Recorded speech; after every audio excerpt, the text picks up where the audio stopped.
नमस्कार, मैं हूं मदन राज और आप देख रहे हैं राज तक न्यूज। वाराणसी से जुड़ चुके हैं शशि प्रताप सिंह, जो नेशनल पार्टी के राष्ट्रीय अध्यक्ष और संयोजक हैं। शशि जी, राज तक न्यूज चैनल में आपका स्वागत है। बहुत बहुत नमस्कार। बहुत बहुत धन्यवाद आपको, आपके दर्शकों को भी बहुत बहुत धन्यवाद। नमस्कार। शशि जी अब एक मीडिया में बयान दिए थे कि अखिलेश यादव जैसा प्रधानमंत्री कोई नहीं हो सकता है। तो जो पटना में बैठक हुई तो तय हो गया कि विपक्ष के नेता यही होंगे, अखिलेश यादव जी। देखिए, अभी जो विपक्ष की बैठक पटना में हुई थी, तो उस बैठक में अभी जो भी निर्णय हुआ होगा, लेकिन मैं समाजवादी पार्टी का सहयोगी दल होने के नाते मैंने माननीय अखिलेश यादव जी को भी यह सूचना दे दिया था व्यक्तिगत मिलकर 17 जून को। और मैंने कहा कि देखिए, उत्तर प्रदेश 80 लोकसभा की सीट है और उत्तर प्रदेश में उत्तम और सर्वोत्तम कोई नेता है तो आप हैं, और पुरुषोत्तम कोई अगर प्रधानमंत्री के लिए है, पुरुषों में राजनेताओं में उत्तम, तो वो माननीय अखिलेश यादव जी हैं, आप हैं। तो उन्होंने कहा कि वो तो बैठक का निर्णय है, लेकिन मैंने कहा कि सहयोगी दल होने के नाते प्रधानमंत्री का चेहरा और प्रधानमंत्री का मजबूत दरवाजा आपसे अच्छा कोई नहीं है, क्योंकि 80 लोकसभा सीट उत्तर प्रदेश में है।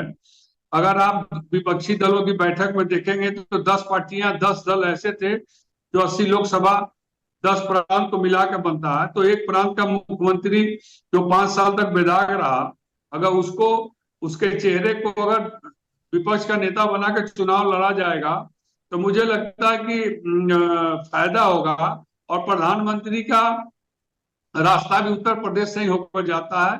तो मेरा यह व्यक्तिगत नेशनल पार्टी का राष्ट्रीय अध्यक्ष शशि प्रताप सिंह और उसकी पार्टी का कहना है कि माननीय अखिलेश यादव जी भी प्रधानमंत्री के अगर विपक्ष के चेहरा होंगे तो हम लोगों को, विपक्षी दलों को फायदा होगा और सरकार केंद्र में बन सकती है 2024 में। तो आप अभी बोल रहे थे कि जो उनका कार्यकाल रहा बेदाग रहा, लेकिन उन्हीं के ऊपर तो लगातार 700 दंगा के आरोपी उन्हीं को कहा गया था कि उनके राज्य में 700 दंगे हुए थे।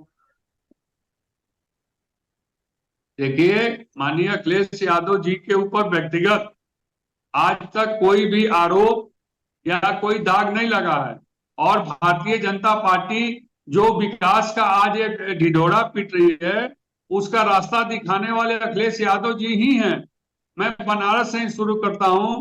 2012 में जब वो मुख्यमंत्री बने थे तो बनारस में रोड का चौड़ीकरण, रोड के बीच में डिवाइडर और रोडों पर लाइट की व्यवस्था, और जो बाबा विश्वनाथ धाम बना है उसका रोड मैप तैयार कराने वाले अखिलेश यादव जी की सरकार ही थी। उसके बाद उन्होंने उत्तर प्रदेश में लखनऊ आगरा एक्सप्रेसवे बनाकर आने वाली सरकार को बताया कि एक्सप्रेसवे ऐसे होता है जिस पर जेट विमान भी उतारा जा सकता है। उसी का नकल भारतीय जनता पार्टी कर रही है। और बनारस में उस समय भी लाइट की कटौती नहीं थी, लाइट 24 घंटा यहाँ मिलता था अखिलेश यादव जी के जमाने से ही। उसी का नकल भारतीय जनता पार्टी कर रही है। तो विकास का रास्ता तो दिखाने वाले अखिलेश यादव जी थे, अब उसी रास्ते पर भारतीय जनता पार्टी चल रही है। लेकिन भारतीय जनता पार्टी और समाजवादी पार्टी के राष्ट्रीय अध्यक्ष जी में फर्क सिर्फ इतना है कि जो काम भाजपा 1 करोड़ में करती है, वो समय वो 10,000 रुपये में करते थे। क्योंकि भाजपा में प्रधानमंत्री से लेकर मुख्यमंत्री से लेकर मंत्री मिनिस्टर तक जो मंच उनके लिए लगता है किसी चीज का शिलान्यास करने के लिए या किसी चीज का उद्घाटन करने के लिए, वो करोड़, 2 करोड़, 4 करोड़, 5 करोड़ केवल मंच पर ही लोग खर्चा करते हैं। लेकिन माननीय अखिलेश यादव जी चौकी पर आकर भाषण देकर शिलान्यास करके चले जाते थे। तो देश का पैसा बचाने का काम माननीय अखिलेश यादव जी ने किया, प्रदेश का पैसा बचाने का। लेकिन देश और प्रदेश का पैसा सबसे ज्यादा बर्बाद करने की अगर गिनीज बुक में नाम लिखा जाएगा तो भारतीय जनता पार्टी का लिखा जाएगा। लेकिन जो आप बोल रहे हैं कि पैसा बचाते थे अखिलेश यादव जी अपने जमाने में जब सीएम थे, तो उन्हीं पर आरोप लगाते। सैफे में डांस भी वही कराए थे करोड़ों अरबों रुपया खर्च करके, वो भी उत्तर प्रदेश सरकार में थे। देखिए, मैं बता रहा हूँ, देखिए, करोड़ों रुपया जो खर्च होता था वो सरकारी धन नहीं होता था, वो समाजवादी पार्टी के कार्यकर्ताओं द्वारा मिलाया गया 100, 50 रुपए से उन्होंने सफाई में एक मेला का आयोजन किया, जिससे लाखों हजारों लोगों का व्यवसाय और रोजगार महीनों तक वहां चलता है। इसलिए सफाई मेला वहां पर लगाने का प्रयास किया गया ताकि दूर दराज से लोग आकर अपना महीनों तक बिजनेस व्यापार करे, झूला लगता है, मौत का कुआं बनता है, साइकिल वाला आता है, मोटरसाइकिल वाला आता है, सर्कस वाला आता है। तो देश में रोजगार बढ़ाने का इससे अच्छा और क्या तरीका है? हम तो कहते हैं कि बनारस ही नहीं, पूरे जिले में, उत्तर प्रदेश के सभी जिलों में मेला लगाना चाहिए, जिससे लोगों का रोजगार उत्पन्न हो। एक काम अखिलेश जी किया करते थे। और तो आरोप लगाने वाले ये बतावे ना कि 5 साल में अखिलेश यादव जी ने सफाई में सरकारी धन का दुरुपयोग वहां किया, तो उसकी जांच करा ले। उनकी पास ईडी है, सीबीआई है, सारी व्यवस्था तो उनके पास है। क्यों नहीं जांच करा ले रहे हैं कि सरकारी धन का दुरुपयोग था उनके फंड में, समाजवादी फंड में, या सफाई के लोगों के द्वारा चंदा इकट्ठा करके यह कार्यक्रम कराया जाता था। तो बीजेपी वाले तो बोलते हैं कि जांच जैसे होगी, बोलेंगे चुनाव हार रहे हैं इसीलिए जांच कर रहे हैं। नहीं नहीं, तो अब तो मेरा कहने का मतलब, अखिलेश यादव जी की सरकार तो 5 साल बीत गई, 6 साल पहले वो मुख्यमंत्री थे, तो 6 साल में इन लोगों को जांच कराना चाहिए था ना। अभी जांच कराने का क्या मतलब है? अभी भी जांच करा ले, दूध का दूध पानी का पानी साफ हो जाएगा। उत्तर प्रदेश में पहला मुख्यमंत्री माननीय अखिलेश यादव जी हैं जो 5 वर्षों में कोई उनके ऊपर दाग और कोई छींटा तक नहीं पड़ा। आप सभी मुख्यमंत्रियों का इतिहास उठा कर देख लीजिए, कहीं ना कहीं दाग और छींटा उनके ऊपर है। तो वही अखिलेश यादव जी पर तो इलाहाबाद हाई कोर्ट रोक शायद लगाया था ना, कि कोई होटल खुलवा रहे थे, उन्हीं पर वो रोक लगा था ना। लखनऊ में कोई होटल खुलवा रहे थे, तो वो अपने ही कार्यकाल में बनवा रहे नहीं थे नहीं, होटल। ऐसा कोई आरोप उनके ऊपर नहीं है। अखिलेश यादव जी के नाम से कोई होटल भी नहीं है, ऐसा कुछ भी नहीं है। आप, कोई प्रमाण नहीं है। जबकि मैं प्रमाण दे सकता हूं कि आज के मुख्यमंत्री माननीय योगी आदित्यनाथ जी के ऊपर 70-80 मुकदमे थे, सारे मुकदमे इन्होंने वापस करा लिया अपनी सरकार में आने के बाद। लेकिन अखिलेश यादव जी के ऊपर ना एक मुकदमा है और ना ही उनके ऊपर कोई दाग और छिट्टा है। बेदाग बेदाग नेता को उत्तर प्रदेश में कोई आजादी के 75 साल में हुआ तो उनका नाम है माननीय अखिलेश यादव। अभी ओपी राजभर जी कुछ बोले थे उनके स्वर्गीय पिताजी को लेकर, आप बयान भी दिए थे। तो यही बात तो आप जब साथ में तो एक बार ये बात बोल चुके हैं, तो फिर अब आप आपत्ति कर रहे हैं।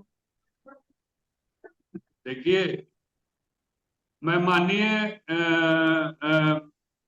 ओम प्रकाश राजभर जी के बारे में नहीं कुछ कहना चाहता हूं, इसलिए कि वो कुछ भी हो, हमारे वो नेता रहे हैं। और हमारे जिस स्कूल में, राजनीतिक स्कूल में और राजनीतिक शास्त्र का जो पढ़ाई मैं पढ़ा, मैं उन्हीं के विश्वविद्यालय में पढ़ा हूं। और वो हमारे टीचर और प्रिंसिपल के समान रहे, तो उनके बारे में मैं नहीं कहना चाहता हूँ। लेकिन एक बात जरूर कहना चाहता हूँ कि माननीय नेताजी मुलायम सिंह यादव इतना बड़ा राजनीतिक घराना और राजनीतिक चरित्र और राजनीतिक व्यक्तित्व भारत में अभी तक किसी का नहीं रहा है। ऐसे व्यक्ति को इस शब्द से नवाजना कि वो सबसे बड़े झूठे हैं, ये थोड़ा कहीं ना कहीं गलत है। माननीय हमारे नेता ओम प्रकाश राजभर जी को इस भाषा का प्रयोग नहीं करना चाहिए, क्योंकि कुछ भी हो, उनके दिवंगत होने के बाद पूरा देश रोया था। और देश के सारे बड़े लीडर से लेकर, अभिनेता से लेकर, समाज सेवी से लेकर, टीचर से लेकर, किसान नेता से लेकर, नौजवान से लेकर, सैनिक से लेकर, सभी लोगों ने उनको श्रद्धांजलि दिया था। तो ऐसे महान विभूति को इस तरह की भाषा का प्रयोग करके नहीं बोलना चाहिए उन्हें। अभी उत्तर प्रदेश में जो गठबंधन चल रहा है, आपका है और समाजवादी का है, लेकिन उसी में से महान दल निकल गया है, तो नुकसान होगा। देखिए, किसी न किसी के निकलने से नुकसान तो थोड़ा बहुत होता ही है, इसमें कहीं से दो राय नहीं है, लेकिन उसकी भरपाई भी की जाती है। जैसे समाजवादी पार्टी से महान दल और सुभाषपा के निकल जाने से नुकसान, जो कमी हुई है, उस कमी को पूरा करने के लिए शशि प्रताप सिंह नेशनल पार्टी रासपा को लेकर आज पूर्वांचल के 7-8 जिलों में, जहां पर सुभाषपा का थोड़ा बहुत वर्चस्व था, अब नहीं के बराबर है। क्योंकि राजभर समाज में ही कम से कम 100 ऐसे संगठन, 100 ऐसी पार्टियां बन चुकी हैं, जितना संगठन और पार्टी किसी बिरादरी की पार्टी में आज तक नहीं बना है और न बन सकता है। तो वो समझ लीजिए कि टुकड़े टुकड़े गैंग में पार्टी बन गई है और सब एक दूसरे का पैर खींचने का काम कर रहे हैं। उस केस में सुभाषपा आज बहुत कमजोर हो चुकी है, बहुत कमजोर, जिसकी कोई सीमा नहीं है। आज उनके पास भीड़ जुटाने का जो टेक्निक है, भीड़ तो जुटा सकते हैं, लेकिन वोट में तब्दील करने के पहले बहुत मशक्कत करना पड़ेगा, क्योंकि टुकड़े टुकड़े गैंग जो है, जो छोटी छोटी जाति के नाम पर पार्टियां बनाकर और 10, 20, 50, 100, 200, 500 वोट इधर उधर करने में वो कामयाब है। वो सबसे ज्यादा सुभाषपा और राजभर समाज की जो जो पार्टी बना के माननीय ओम प्रकाश राजभर चल रहे, उस दल में सबसे ज्यादा है। तो उनका हटने से कोई बहुत नुकसान नहीं है, क्योंकि समाजवादी पार्टी में भी रामअचल राजभर, कमलाकांत राजभर जैसे महान और विद्वान नेता आज भी हैं। और जो बाकी कमी बेसी है उसको पूरा करने के लिए शशि प्रताप सिंह की पार्टी, नेशनल पार्टी, मैं ये नहीं कह रहा हूं पूरे उत्तर प्रदेश में मैं सहयोग कर सकता हूं समाजवादी पार्टी का, लेकिन मैं दावे के साथ कह सकता हूं कि बलिया, गाजीपुर, मऊ, आजमगढ़, जौनपुर, सुल्तानपुर, भदोही, मिर्जापुर, सोनभद्र, चंदौली और बनारस, इन जिलों में मैं कुछ नहीं तो 8,000, 10,000, 8,000, 10,000, 5,000, 12,000, 15 हूं। मैं उन झूठों की तरह नहीं हूं कि 5 जिले की पार्टी है और वो बात करते हैं पूरे 80 जिले उत्तर प्रदेश की, क्या अब बिहार की बात करते हैं, अब तो मध्य प्रदेश और कहा दिल्ली की बात करने लगे हैं। तो मैं उस तरह की वक्तव्य नहीं देता हूं। मेरी जहां पकड़ और जनाधार है, जहां हमारे लोग हैं, वहां मैं इतना काम कर सकता हूं। समाजवादी पार्टी नहीं है, और समाजवादी पार्टी मेरी बड़ी हूं, मैं सहयोगी दल के रूप में हूं, सहयोगी दल के रूप में रहूंगा। अभी केशव तो मौर्य निकले हैं, तो रीजन पता चला कि क्यों निकल गए? आप तो बता सकते हैं, आप भी सहयोगी हैं। क्या बोल रहे हैं? बोल रहा हूँ कि केशव तो मौर्य जो आपका आपके सहयोगी थे, आप लोग के गठबंधन से बाहर निकल गए, तो कुछ पता चला रीजन क्या था, केशव देव मौर्य निकले क्यों? असल में देखिए, अति महत्वाकांक्षी लोग बहुत दिन तक एक जगह नहीं टिक सकते हैं। देखिए, राजनीति एक धैर्यता और पेशेंस का चीज है। हम अभी तुरंत पार्टी बनाए, तुरंत माननीय अखिलेश यादव जी से कई बार मुलाकात किया, लेकिन मैंने कभी चुनाव लड़ने की बात, कभी सीट की बात, कभी पैसे की बात, कभी गाड़ी की बात मैंने कभी नहीं किया, क्योंकि मैं महत्वाकांक्षी व्यक्ति नहीं हूं। मैं माननीय मुलायम सिंह नेताजी के पद चिन्हों पर चलकर समाज की सेवा, समाजवादी बन के रहना चाहता हूं। लेकिन ऐसे लोग, केशव देव मौर्य जैसे लालची लोग, जब माननीय अखिलेश यादव जी से मिलने जाते हैं तो सबसे पहले सीट की बात और पैसे की बात और फिर चलने की बात, गाड़ी घोड़ा तेल की बात करते हैं। तो जिसके पास गाड़ी घोड़ा तेल का पैसा ना हो, वो क्या राजनीति करेगा? शशि प्रताप सिंह के पास वो कुवत है कि माननीय अखिलेश यादव जी से आजीवन में कुछ ना मांगा हूं और ना आगे कभी कुछ मांगूंगा। मेरे पास भगवान ने खुद सक्षम है, खुद दिया है, गाड़ी है, तेल है, पैसा है, कार्यकर्ता है, नेता है, सबको मैं मदद करता हूं और मदद करता रहूंगा। लेकिन महान दल के नेता केशव देव मौर्य और सुभाषपा के नेता माननीय ओम प्रकाश राजभर जी, इन लोगों का चरित्र ही ऐसा हो गया है कि जहां जहां वहीं मांगो पहले, हमको पैसा दो, हमको गाड़ी दो, हमको सीट दो, हमको जिताओ भी, हमारी रैली भी कराओ, मेरी सभा भी कराओ। तो ऐसे लोगों से माननीय अखिलेश यादव जी भी अब दूरी बना चुके हैं।